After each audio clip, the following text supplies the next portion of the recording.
In the last video, we learned how the wheel on a warship from the Age of Sail connected to its rudder and was thus able to help steer the ship. And in this video, I'd like to cover a nautical symbol of equal, if not greater, familiarity, and most certainly of equal confusion: the anchor.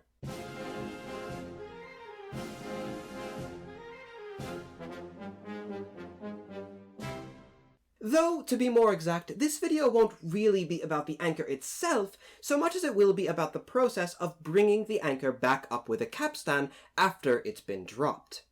Usually, whenever we see an anchor being raised in films or games set in this time period, if we're given a glimpse of the more technical side of things at all, we'll see a number of sailors hard at work on the capstan pulling in the cable before the anchor itself lifts majestically out of the sea. But what's often portrayed as a rather quick and simple task was really an onerous and complicated one. And to understand that process, we first need to look here at the capstan. A fairly simple tool, it was also the most vital in bringing up the anchor, if we're not going to include the seamen themselves, of course. As you can see, the whole thing looks sort of like a massive spool of thread with a cable wrapped around it in a fashion similar to how the line was wrapped around our earliest ship's wheel. And when wooden bars, appropriately called capstan bars, are inserted into the holes at the top there, it allows a number of men, anywhere from a few dozen to over 100, to be clapped on and push against the bars to turn the capstan.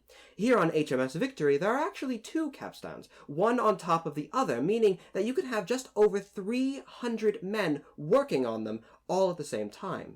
The capstan was also capable of locking itself into place with these latches on the bottom, which would be clacking along metal ridges, preventing the large wheel from spinning backwards should pressure stop being applied to the bars. And if you needed to turn the capstan the other way, you could simply flip the latch around. And if you're a bit confused by this image here, wondering how the men would be able to spin round the capstan with those pillars in the ways of the bar, know that they are Victorian additions to the ship and wouldn't have impeded the capstan's operation in the days when she was actually sailing. So that seems fairly straightforward, doesn't it? The cable is attached to the capstan, men spin round the capstan, and the rope must be pulled in, bringing the anchor up as well, right? Well, not exactly.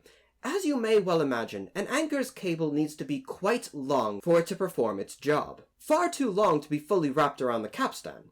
It also needs to be fairly strong and far thicker than the rope that we're looking at now. Certainly far too thick to be coiled around that thin capstan so tightly.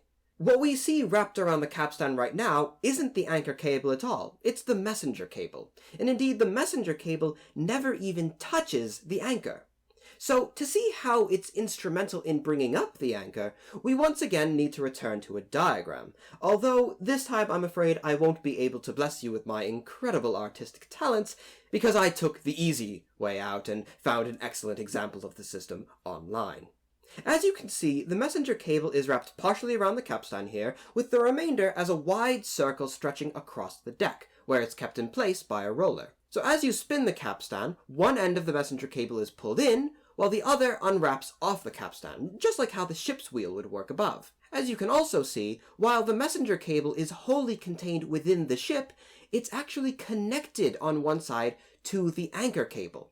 The two are tied tightly together so that when you turn the capstan and pull the messenger cable, you actually take the anchor cable along with it. You don't so much pull the anchor cable up directly as much as you drag it forcefully across the deck with the messenger cable.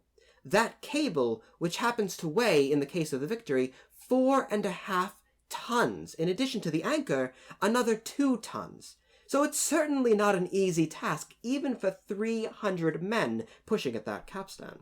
And as you drag the anchor cable in, of course, you have to untie it from the messenger cable and then retie it further down the line. So even if the weight of the whole thing allowed you to pull in the anchor quickly, you wouldn't be able to do so, as you constantly need to tie, untie, and retie the cables up and down the line.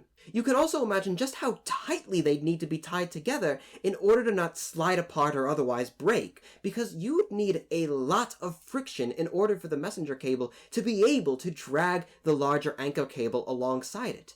This job, which I imagine led to many a calloused and bloody hand early in a sailor's career, would fall to the boys of the ship, referred to as the nippers. And if you've ever heard an older person refer to a young boy as a nipper, well, this is where the name comes from. So as the nippers are rushing to and fro the deck, tying and untying the cables, you can see that where they're untying them would be where the anchor cable goes down a hatch to the deck below. Here, it's fed into the cable locker, which would be a large open area where it can be coiled around and stored properly, which means you'd need even more men down below to help guide the cable down into place. The whole affair is quite a long stretch from the simple wind-up-and-go sort of scenes that we've come to expect in films and games, and it's very far from being a fluid or continual process. It would require a constant stop and go as the men at the capstan need to rest and be shifted out, and for the nippers to tie and retie the cables every few dozen feet.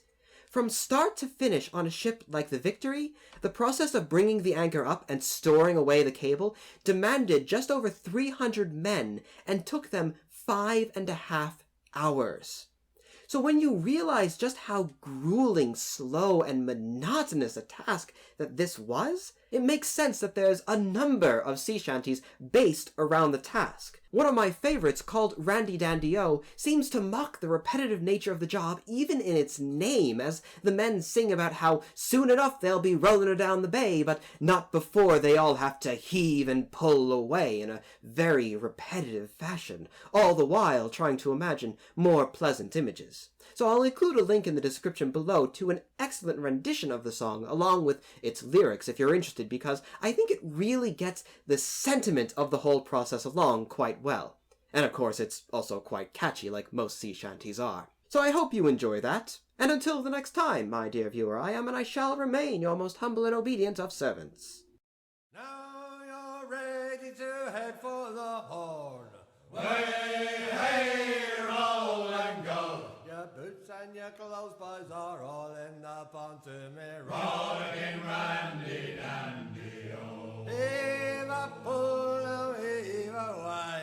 Way, hey, roll and go. The anchor's on board and the cables all start to me. Rolling Randy Dandy-O.